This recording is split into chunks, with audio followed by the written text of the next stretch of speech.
All right, y'all, the wait is over. Luna now has control surface compatibility, and we're gonna talk all about it right now.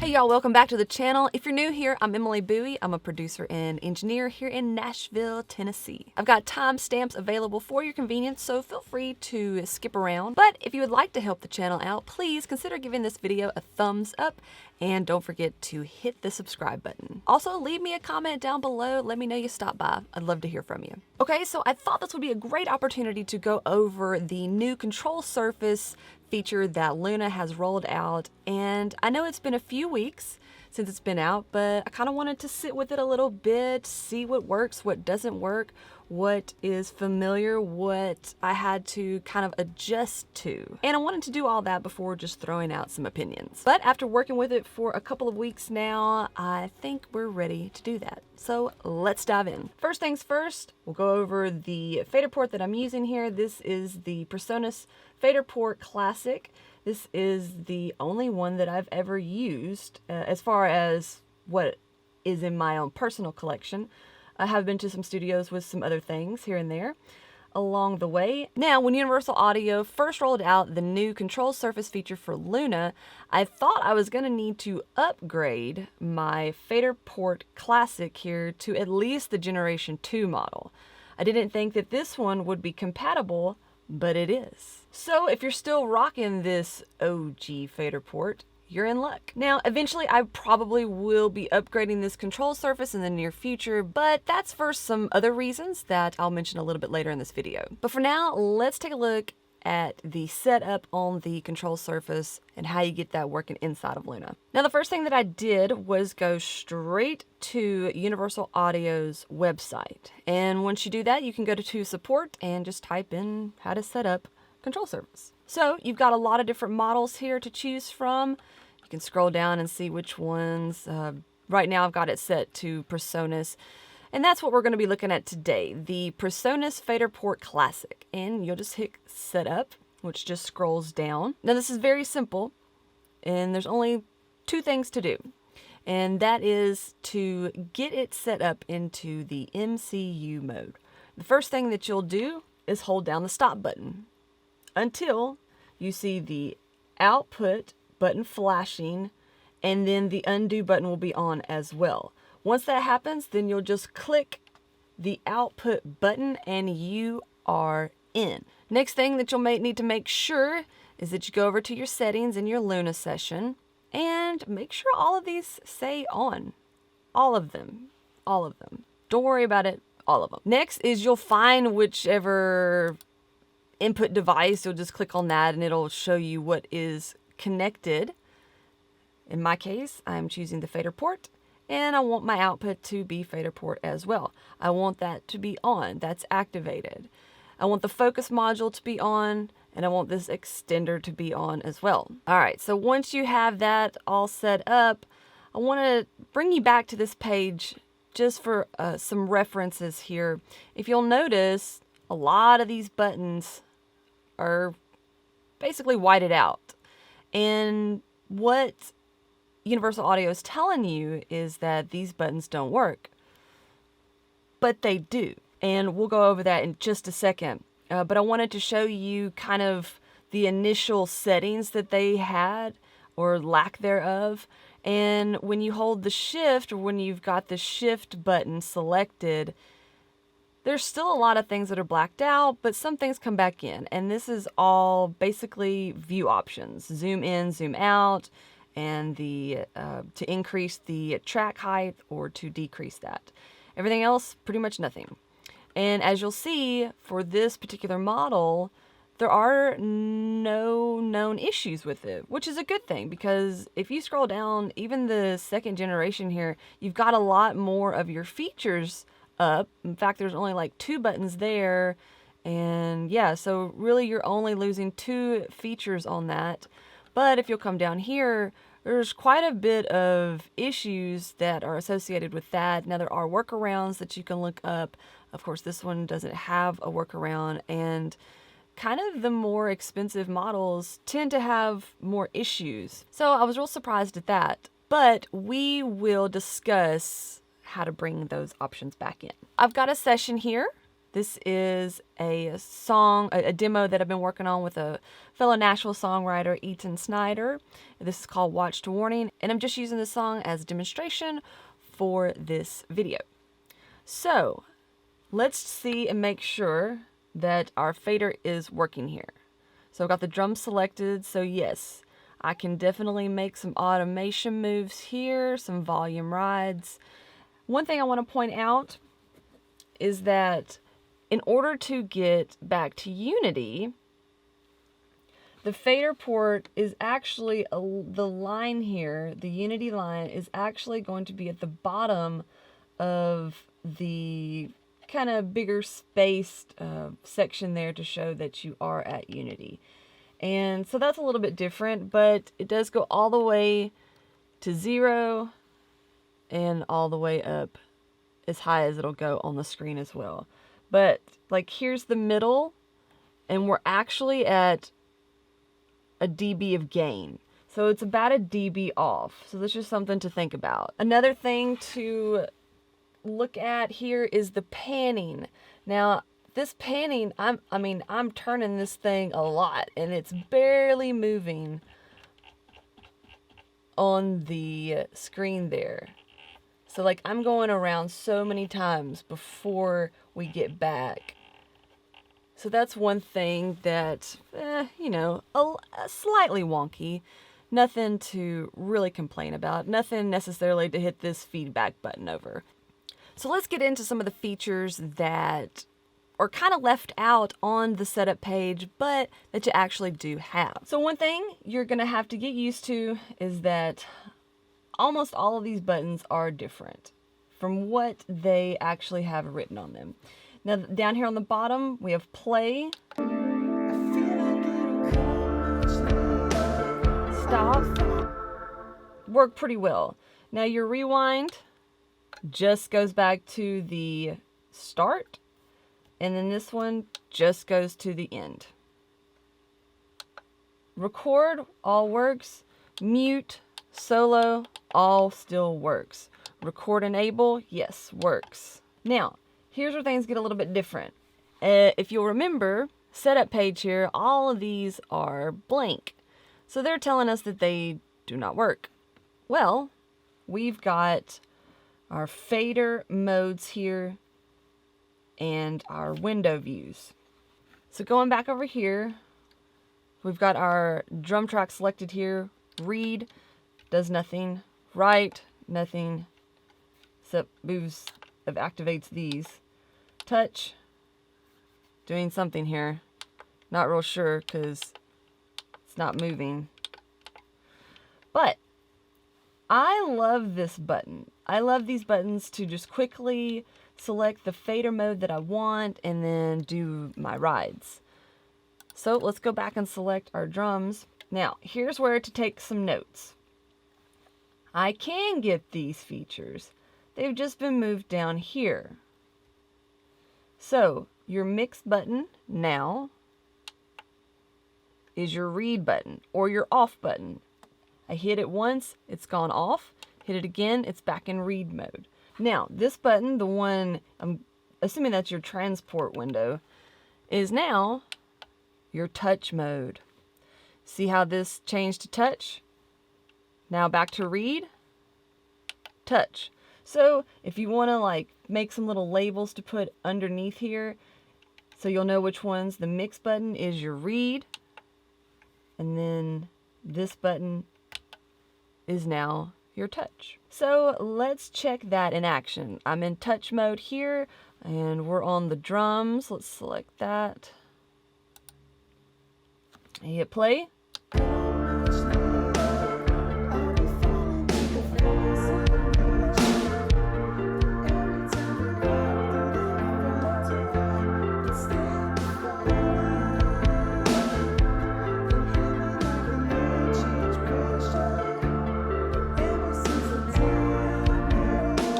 And stop. Now, I went a little dramatic with this to show you this next feature that I'm really liking. And that is, let's go back to our read here. So we play that back. So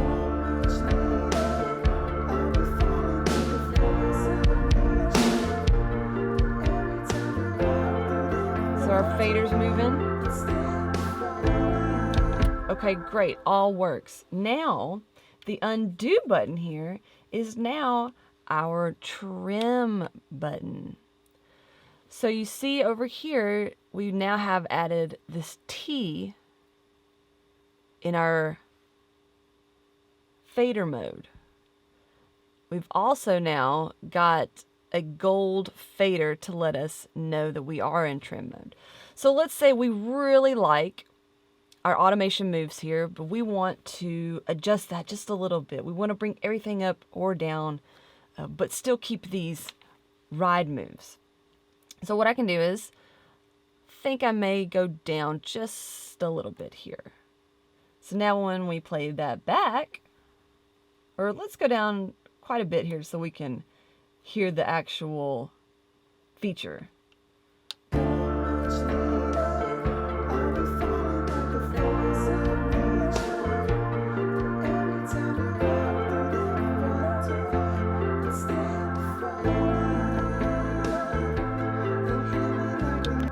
So that's a cool thing to do, and it's not going to be moving while it's in that mode, but still very cool. So you make all your moves, and so instead of having to select everything and then move the whole automation, you've got that cool trim mode, which is your undo button.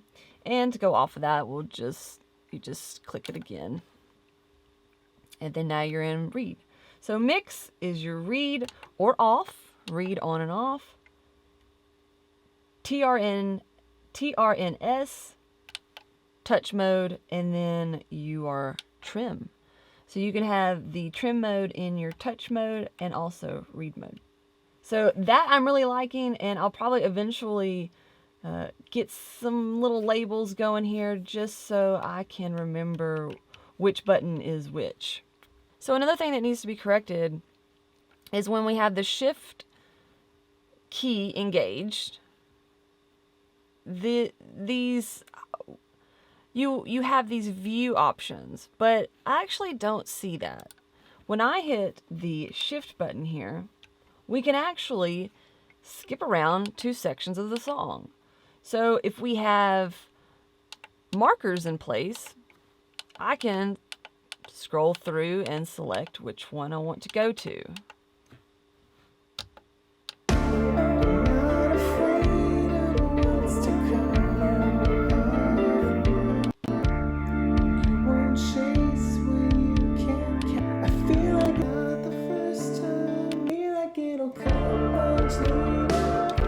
So that's pretty handy. In shift mode, the write and project window button just scrolls through your tracks, kind of like the bank, which is going through them, which maybe it's going through them, but it's not selected. So that's something that's a little interesting and wonky. It's going through the different tracks, but it's not selecting them here. So out of shift mode into default mode, we can now select tracks, go through them, and it is actually being selected. So there's a couple of little issues here. You know, it still works pretty well. You just have to get used to a lot of these features that aren't being talked about on the actual website here. So I don't know, maybe we need to write in and change the none here and update what these buttons and what features you actually have. Because if you were to just go by this, it would look like you really didn't have any options, and all you could do is zoom in on your tracks and make them bigger or smaller. But for the most part, I didn't have to spend any more money, and I can still use this. This is compatible, and it does what I want it to do as far as a fader port. As far as a control surface goes, I can quickly hit play and stop and skip around. And my number one favorite feature of a FaderPort, and what I use it mostly for, is to make sure that I am able to quickly get into touch, move from track to track, and do my volume automation. And I love that I can quickly get into trim if I want to pull that back or pull it up just a little bit. So that is super handy and mainly what I use the FaderPort for. So that's awesome. And no money was spent to buy another one and upgrade this whole system. Even though I am going to be upgrading this, I probably would just end up getting the Generation 2 FaderPort. I really wish that we could come out with a FaderPort with just 2 or 3 faders. It's really all I've ever used at the same time, no more than 3. And you know, it's hard to, you're putting your hands over all of these buttons to ride the fader, which is why I have my trackball here, because this is very handy, and I will be just sitting my wrist on the pad and do my rides like this, as opposed to down here where it just drops off and not very comfortable to your hand in making these moves. And you're also just all over the buttons here, even though they're pretty hard to press in. At least this model is. And I think from what I've seen, the Generation 2 FaderPort is a little bit easier on the buttons there. But I really wish that we could just add some sort of like taper off on these control surfaces. And even the expensive ones I've seen, they just drop off right there.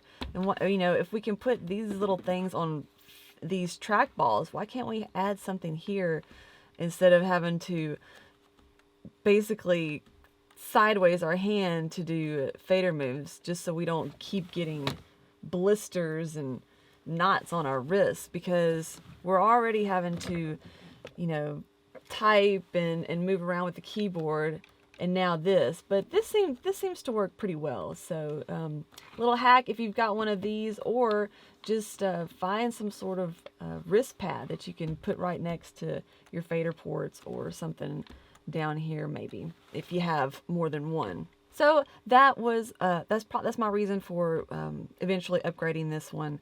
It's just because, I mean, I've had it for, you know, probably 5 or 6 years now, maybe longer. And it's just kind of, you know, I know there's some better options out there, so maybe it's time to just go ahead and update that. But the FaderPort Classic does work in Luna, and you have a lot more features than the website says you do. So there you have it. You can certainly use the FaderPort Classic with Luna. No need to upgrade your controller just yet. And who knows, there may be additional updates that will allow even more features to come back in. Now, one thing to keep in mind, and this may not happen for everyone, but for me, every time that I do open a Luna session, I do have to go back through that setup with holding down stop and then hitting output to get it connected. I don't know if that's a glitch or if that's something that's just happening with my setup, but that is something to mention. Might not happen for you, hope it doesn't. But if it does, it literally takes 2 seconds. So I'm not too upset about that. Also, I'm going to be doing some relabeling so that I'll know which buttons I am looking for, which functions that I'm looking for, with the mix and the transport window and the undo, with read, touch, and trim options. I'll also make sure that I've got something somewhere, a little list that when shift is in, then I can easily jump through the markers. And for banking purposes and track selections, I'll just keep that in default because the other option, I can't see which track I'm selecting. The most important thing here is that we can do our automation rides, our volume rides, and that's what I use a FaderPort or a control surface for anyways. So for that, yes, this is great. This is another important step into the future of Luna. If you enjoyed this video and found something helpful in it, please consider hitting that like button and subscribe to the channel to see more videos like it. Also, leave me a comment, let me know your thoughts on the control surface compatibility that Luna now has. And don't forget to check out all of my mixing products that I have available for download. Just head on over to my website at fairairmusic.com. It's the best and quickest way to help support this channel, and it allows me to continue to bring you new content. Thanks so much for watching, y'all. We'll talk soon.